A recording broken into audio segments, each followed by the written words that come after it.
O dia 8 de janeiro, ele foi um dia totalmente diferente para mim, e eu vou falar aqui da perspectiva que eu tive como advogado. Muitas pessoas viram o que estava ali no noticiário no dia 8 de janeiro. Teve gente ali que acompanhou. Era um dia normal para mim. Tinha acabado de chegar da igreja, estava até na casa dos meus pais. E meu sócio, ele estava na delegacia quando ele falou comigo.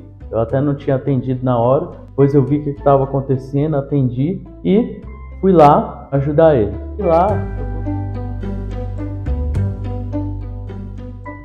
E lá eu consegui ver o que estava realmente acontecendo. Chegando lá na delegacia, fui em contato com o meu cliente. Por incrível que pareça, tinha diversas pessoas fora do assim, no pátio onde fica o estacionamento. Tinha pessoas ali sentadas, ainda algemadas, só que com aquela algema de plástico. Ela não é uma algema convencional, pela quantidade de pessoas. Estavam todos ali sentados, outros lá dentro do auditório. Eu estava tendo como se fosse uma seleção. A pessoa ficava ali sentado lá fora, aí tinham diversos policiais olhando, aí tinha umas grades, não era grades, mas a faixa preta e amarela, tinha ali diversos policiais olhando para eles, vigiando. Lá dentro tinha como se fosse um local que é o auditório. Iam chamando as pessoas para ter ali cada um o seu depoimento. E lá na delegacia, do lado de fora, conversando com quem estava lá, eles não sabiam se iam ser presos ou não. Porque, de fato, até mesmo os policiais pensavam que eles iam pegar um termo circunstanciado por vandalismo, que normalmente acontece em uma manifestação dessa, sempre foi assim. Só que chegando lá, não. Aí foram tendo as primeiras notícias, das notas de culpa, que foram no artigo 359-M do Código Penal. Ali a gente viu que, opa, aqui tem algo diferente, porque até então parecia que é algo normal, mas a história foi diferente, como vocês ficaram sabendo. Foram feitos todos os depoimentos, então eu mesmo virei à noite lá. Acabou que outras pessoas quiseram contratar a gente, então a gente fez uma noite de depoimentos. Então eu saí de lá às 5h30 da manhã, às 6 horas da manhã, por aí. A gente fez diversos depoimentos. Acompanhamos o delegado e os próprios servidores, tudo policiais, delegados. Eles não sabiam ao certo também do que se tratava, porque realmente era uma questão nova. Então eles fizeram o trabalho deles, pegaram os depoimentos. Isso, é claro, isso no dia 8 de janeiro, e isso foi na Polícia Civil. No dia 9 e 10 de janeiro, algumas pessoas foram presas.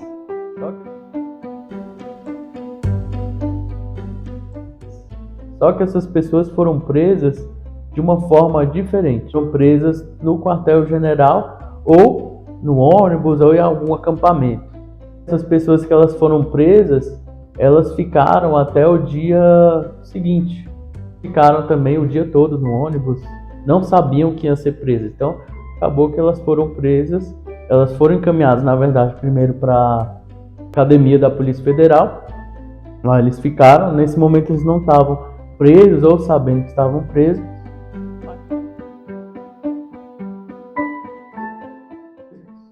Mas chegou um período que elas foram presas. Foi feita uma espécie de triagem ali na academia da Polícia Civil. Elas iam ali fazer a sua identificação, dava o seu depoimento, depois eram conduzidas para o ML e depois iam para o presídio.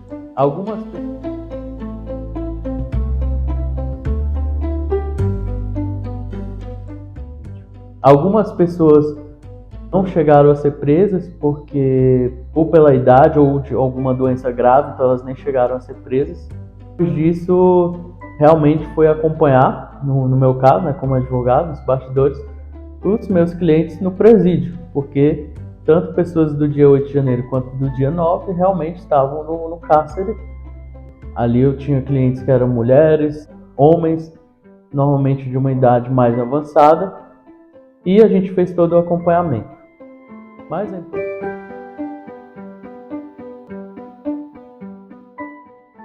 Mas é importante dizer, né, que de fato no dia 10 de janeiro, quando eu estava ali na academia da Polícia Federal, a gente entrou lá dentro, exatamente para acompanhar algumas pessoas, acompanhar depoimento. Só que ali dentro a gente estava que nem as outras pessoas, ou seja, não tinha ninguém algemado, então a gente estava na mesma condição. Até fiquei um pouco assim, poxa, deixa eu ver se meu OAB tá aqui, tudo certinho, porque eu de fato estava lá dentro também. Assim, tava.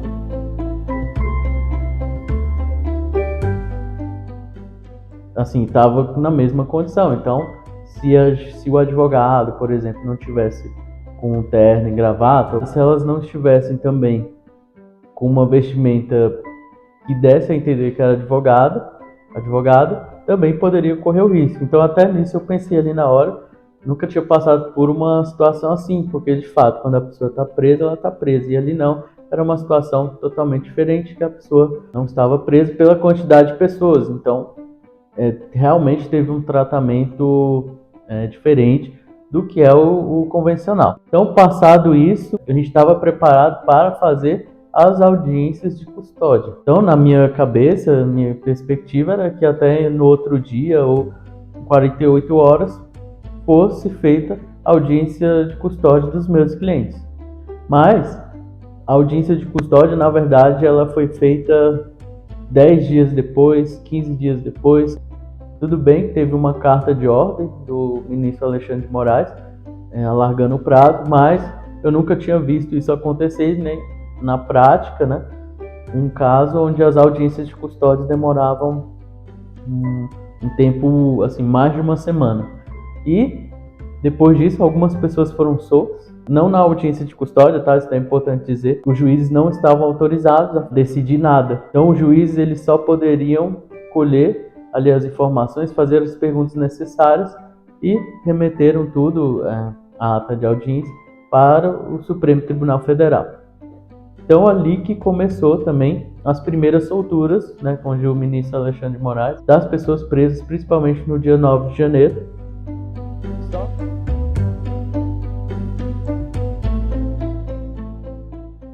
Só que muitas pessoas não foram soltas, porque foi acompanhado o parecer do Ministério Público, assim, a opinião do Ministério Público. Então, o que o Ministério Público pediu, só que o Ministério Público, ainda mais naqueles primeiros momentos, as primeiras pessoas foram muito mais prejudicadas, na minha visão, não foi considerado o todo.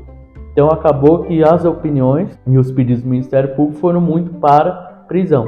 E depois o próprio Ministério Público voltou atrás, onde ele viu que pessoas presas no QG no dia 9 de janeiro, eles responderiam até por um crime menor. E quem fez o pedido de soltura, teve um trabalho do advogado aguerrido, e conseguiu as solturas das pessoas do dia 9 de janeiro. Mas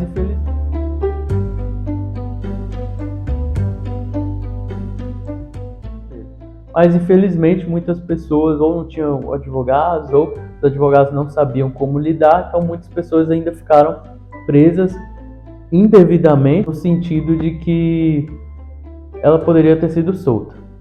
Mas a culpa aí no caso, vamos assim dizer, é porque faltou uma ação da defensiva, né? Então infelizmente teve gente, pessoas que foram soltas só quando teve o oferecimento da denúncia, que foi quando o próprio Ministério Público falou que a pessoa ia responder por um crime de uma pena de 3 anos e que não caberia uma prisão preventiva. E o próprio Ministério Público, na sua denúncia, pediu como se fosse, vamos assim dizer, a soltura da pessoa. Na verdade, não é a soltura, tá? Para que a pessoa respondesse com medidas cautelares diversas da prisão, como é o caso de tornozeleira eletrônica, comparecer semanalmente no Tribunal da sua cidade. Aconteceu muitas coisas ali nos bastidores, né? Que foi, para mim, muito diferente do que a gente tem lidado. Tudo começou ali, a competência, na verdade, ia ser da Justiça Federal. Tanto é que a Polícia Civil passou os depoimentos para a Justiça Federal. Porém, eu acredito que já no começo da semana, a Justiça Federal, os juízes remeteram os processos para o Supremo Tribunal Federal. Aí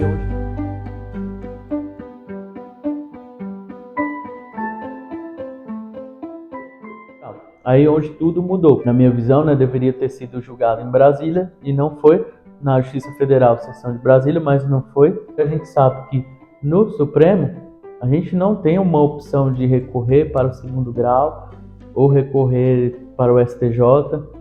Não, a gente já está no Tribunal Constitucional e no Tribunal que seria já o último local. E isso mudou toda a questão processual e a complexidade, porque além de ter várias pessoas, múltiplos réus acusados, isso já é complexo, foi direto para o STF.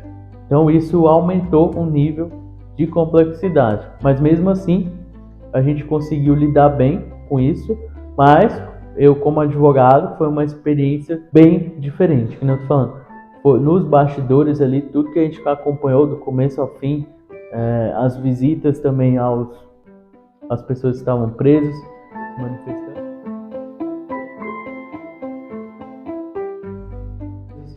manifestantes, e eles não entendiam o que estava acontecendo. Então, o bom é que a gente conseguia informar, mas eles não sabiam o que estava acontecendo. Então, foi algo assim totalmente diferente. E também nós como advogados, eu como advogado, foi totalmente diferente eu falar para o cliente os próximos passos, porque os próximos passos eles não estavam tão bem definidos.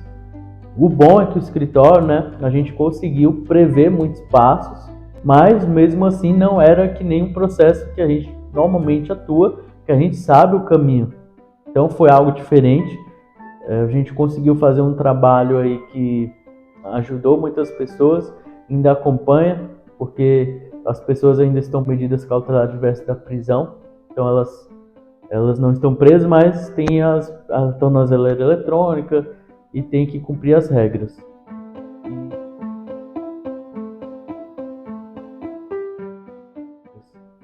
E o dia 8 de janeiro não foi um momento tão agradável para ninguém, e aquelas pessoas provavelmente elas não sabiam, né, o que esperavam elas, porque se elas soubessem, talvez elas não teriam ido naquele dia. Então,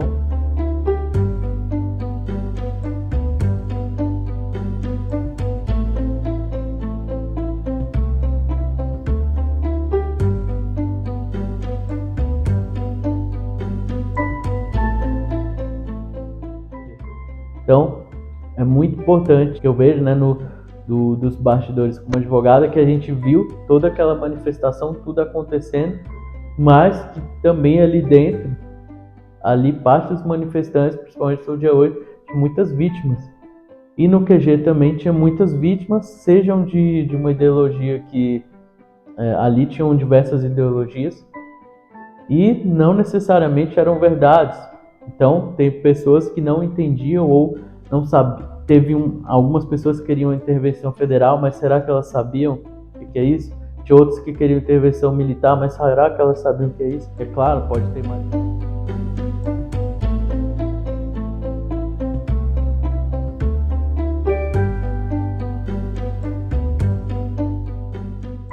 É claro, pode ter mais outras questões. É importante saber que, pelo que eu vi ali, a gente estava diante de pessoas inocentes e vítimas, muito pelo contrário do que foi noticiado. Então a gente viu que no 8 de janeiro e 9 de janeiro, os noticiários falavam de ter pessoas que eram terroristas, pessoas que cometiam atos terroristas, e depois foi visto que não. Na verdade foi um exagero da mídia. Isso comprometeu muito as pessoas, porque imagina você estar numa manifestação que sempre ocorreu, e essa, né, pelo que a gente pôde ver, como que o próprio poder público deixou isso acontecer. Eu falo deixou porque a polícia ou as forças armadas têm uma força incomparavelmente maior do que manifestantes, que pessoas sem armas de fogo. Então não faz sentido para mim. Então isso é um pouco do que eu vi os bastidores, que viu de fora essas manifestações ou as pessoas ali no QG, mas dessa vez acabei fazendo parte ali, mas na atuação da minha profissão. E, claro, tem toda uma questão processual e tudo que eu não posso falar, que aí a gente vai, tudo que é processual ou que algum cliente é tratado no processo, ou de qualquer outro pedido que eu posso fazer como o que a gente chama de peticionário, que a gente pode buscar os nossos direitos ou o direito dos nossos clientes. E aqui eu só estou falando um pouco dos bastidores ali do que eu vi, presenciei. Não foi um momento fácil para as pessoas, a gente estava ali, conseguimos acompanhar essa tristeza e a alegria também das pessoas que a gente conseguiu que saísse da prisão.